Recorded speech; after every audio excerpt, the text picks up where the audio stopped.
कैसा हो दोस्तों अगर आपको पता लगे कि आपको इनकम टैक्स डिपार्टमेंट से नोटिस आया है।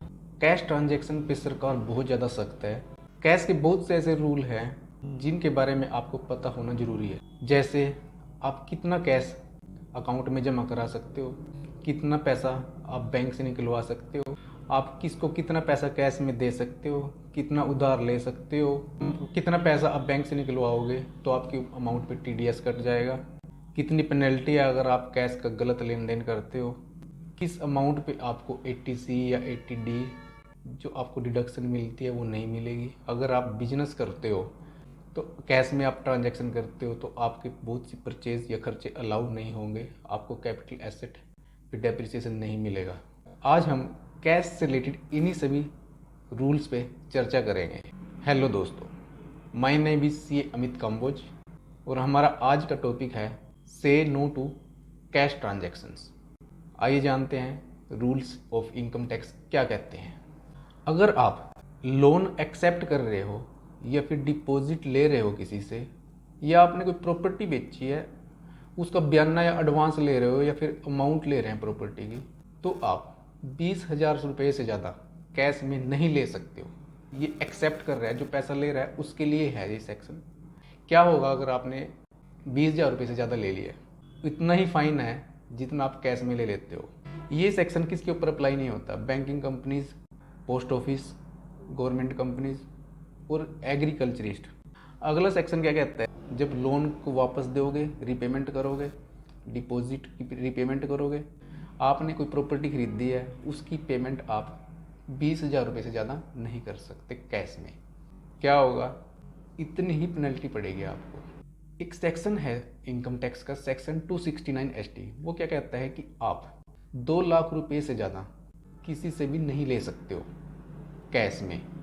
अब ये 2 लाख रुपए किससे नहीं ले सकते हो? एक पर्सन से एक दिन में, या फिर कोई ऐसी ट्रांजैक्शन की है आपने, उस ट्रांजैक्शन की अमाउंट 2 लाख रुपए से अगर ज़्यादा है तो आप 2 लाख रुपए कैश में ले सकते हो, उससे ज़्यादा कैश में नहीं ले सकते।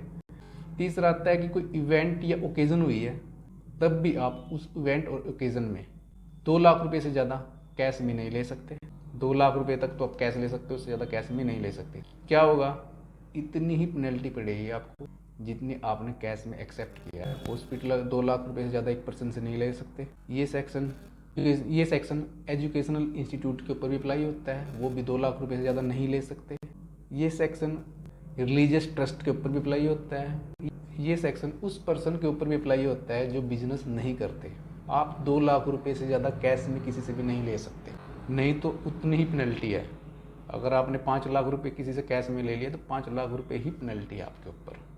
अगला सेक्शन आता है पॉलिटिकल पार्टी के लिए। कोई भी पॉलिटिकल पार्टी 2,000 रुपये से ऊपर कैश में डोनेशन रिसीव नहीं कर सकती, नहीं तो उनको जो बेनिफिट मिलते हैं टैक्स में वो उनको बेनिफिट नहीं मिलेंगे। अगला सेक्शन कहता है कि अगर आपने किसी से हुंडी के तौर पर पैसे लिए उधार में, ये वापस किए हैं, तो वो आपकी इनकम बन जाएगी और आपकी इनकम होने के कारण उसके ऊपर टैक्स लग जाएगा। नेक्स्ट इज, अगर आप बिजनेस करते हो तो आप किसी भी खर्चे की पेमेंट 10,000 रुपये से ऊपर एक दिन में कैश में नहीं कर सकते, नहीं तो वो आपको खर्चा अलाउड नहीं होगा। आप 35,000 रुपये तक कैश में ट्रांसपोर्टर को एक दिन में दे सकते हो, 35,000 रुपये से ज़्यादा नहीं दे सकते, नहीं तो वो खर्चा आपको अलाउड नहीं होगा। और अगर आप कोई एसेट, मशीन कोई खरीदते हो जिसके ऊपर डेप्रिसिएशन लगता है, लेकिन वो आप कैपिटल एसेट कैश में खरीद कर लाए हो, तब आपको वो कैपिटल एसेट अलाउड नहीं होगी, उसके ऊपर डेप्रिसिएशन भी अलाउड नहीं होगा। नेक्स्ट आता है कि कुछ बिजनेस ऐसे हैं जो सरकार ने डिफाइन किए हुए हैं, अगर आप उसमें कैपिटल एक्सपेंडिचर करते हो तो आपको 100% कैपिटल एक्सपेंडिचर अलाउ हो जाएंगे, बट कंडीशन ये है कि आपको कैपिटल एक्सपेंडिचर कैश में नहीं करने हैं, नहीं तो आपको 100% डिडक्शन अलाउड नहीं होगी। नेक्स्ट आता है, अगर आप किसी मंदिर, गुरुद्वारे, ट्रस्ट में डोनेशन देते हो, तो अगर आप वहाँ 2,000 रुपये से ज़्यादा कैश में डोनेशन देते हो तो आपको 80G जो सेक्शन होता है, सेक्शन 80G, उसमें आपको डिडक्शन नहीं मिलेगी। नेक्स्ट सेक्शन आता है सेक्शन 80GGA। इसमें क्या है कि अगर आप साइंटिफिक रिसर्च और रूरल डेवलपमेंट के लिए डोनेशन देते हो तो वो डोनेशन कैश में 2,000 रुपये से ज़्यादा नहीं हो सकता, नहीं डिडक्शन नहीं मिलेगी। अभी हमने पढ़ा था कि पॉलिटिकल पार्टी 2,000 रुपये से ज़्यादा कैश में एक्सेप्ट नहीं कर सकती, नहीं तो उनको टैक्स बेनिफिट नहीं मिलेंगे। अगर कोई आम आदमी, कोई कंपनी, कोई बिजनेसमैन पॉलिटिकल पार्टी को डोनेशन देता है, अगर वो 2,000 रुपये से ज़्यादा कैश में देता है तो डिडक्शन मिलती है, डिडक्शन नहीं मिलेगी अगर वो 2,000 रुपये से ज़्यादा कैश में दे रहा है। नेक्स्ट क्या आता है कि अगर कोई कंपनी एम्प्लॉयमेंट को बढ़ावा देती है तो जितने वो न्यू एम्प्लॉय को हायर करेगी उनकी जो सैलरी जाएगी उसके 30% एक्स्ट्रा डिडक्शन उनको मिलेगी। सैलरी का 30% है वो एक्स्ट्रा डिडक्शन मिलेगी, बट ये कॉस्ट आपने कैश में नहीं करनी है। अगर कैश में करते हो तो ये डिडक्शन नहीं मिलेगी। नेक्स्ट इज आपको 80D में हेल्थ इंश्योरेंस की डिडक्शन मिलती है। अगर आपने हेल्थ इंश्योरेंस का प्रीमियम कैश में पे किया है तो आपको ये डिडक्शन नहीं मिलेगी।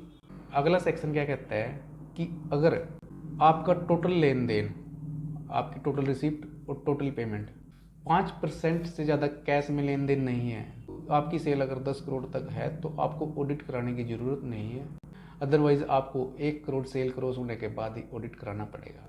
अगला बेनिफिट क्या देती है सरकार, अगर आप बिजनेस करते हो और आपकी इनकम टैक्स रिटर्न 44AD में जाती है तो आप मिनिमम 8% जो प्रॉफिट दिखाते थे उसकी बजाय आप 6% प्रॉफिट दिखा सकते हो, आपको 2% का बेनिफिट मिलेगा। नेक्स्ट इज अगर आप 1 करोड़ रुपए से ज़्यादा बैंक से कैश निकलवाते हो तो जितनी अमाउंट आप 1 करोड़ के बाद निकलवाओगे आपकी अमाउंट से 2% TDS काट लिया जाएगा। और अगर आपने 3 साल से अपनी इनकम टैक्स रिटर्न नहीं भरी है तो 20 लाख रुपए के बाद आप जितना कैश निकलवाओगे आपके अमाउंट से 2% TDS काट लिया जाएगा और 1 करोड़ के बाद 5% TDS काट लिया जाएगा। तो आपके लिए इनकम टैक्स रिटर्न कवर होना बहुत ज़रूरी है। अब सवाल ये उठता है कि हम कितना कैश बैंक में जमा करवा सकते हैं, कितना म्यूचुअल फंड में या फिर शेयर मार्केट में जमा करा सकते हैं और कितना अपने करंट अकाउंट में जमा करा सकते हैं, कितने की FD करा सकते हैं, कौन सी इन्फॉर्मेशन इनकम टैक्स डिपार्टमेंट के पास पहुंच जाएगी, उसको हमें ध्यान में रखना है। अगर आप सेविंग अकाउंट में एक दिन में 1 लाख रुपए कैश जमा कराते हो तो आपकी information bank income tax department को दे देगा। और आप पूरे साल में कैश में सेविंग अकाउंट में पूरे साल में 10 लाख रुपए जमा कराते हो तो बैंक आपकी इन्फॉर्मेशन इनकम टैक्स डिपार्टमेंट को दे देगा। करंट अकाउंट में आप पूरे साल में अगर कैश में 50 लाख रुपए जमा करा देते हो तो आपकी information bank income tax department को दे देगा। अगर आप FD करा लेते हो 10 लाख रुपए या उससे ज़्यादा की कैश में तो ये इन्फॉर्मेशन आपकी इनकम टैक्स डिपार्टमेंट को पहुंच जाएगी और आपको नोटिस आ सकता है। अगर आप क्रेडिट कार्ड के बिल की पेमेंट आप कैश में करते हो और 1 लाख रुपए आप कैश में कर देते हो क्रेडिट कार्ड बिल की पेमेंट, आपकी ये इन्फॉर्मेशन इनकम टैक्स डिपार्टमेंट के पास पहुंच जाएगी। अगर क्रेडिट कार्ड बिल की पेमेंट पूरे साल में 10 लाख से ऊपर पहुंचती है, चाहे कैश में चाहे जैसे मर्जी आपने पेमेंट किया क्रेडिट कार्ड से, वो 10 लाख रुपए को क्रॉस कर चुकी है पूरे साल में, तो आपकी जो इन्फॉर्मेशन है वो इनकम टैक्स डिपार्टमेंट के पास पहुंच जाएगी।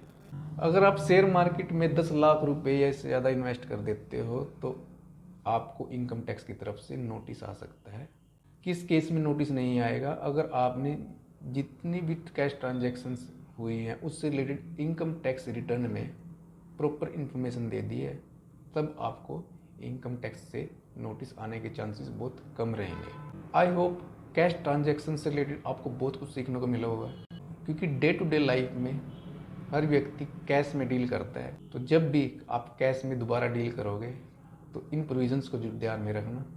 और किसी भी क्वेरी के लिए प्लीज़ कमेंट बॉक्स में कमेंट जरूर करें। धन्यवाद।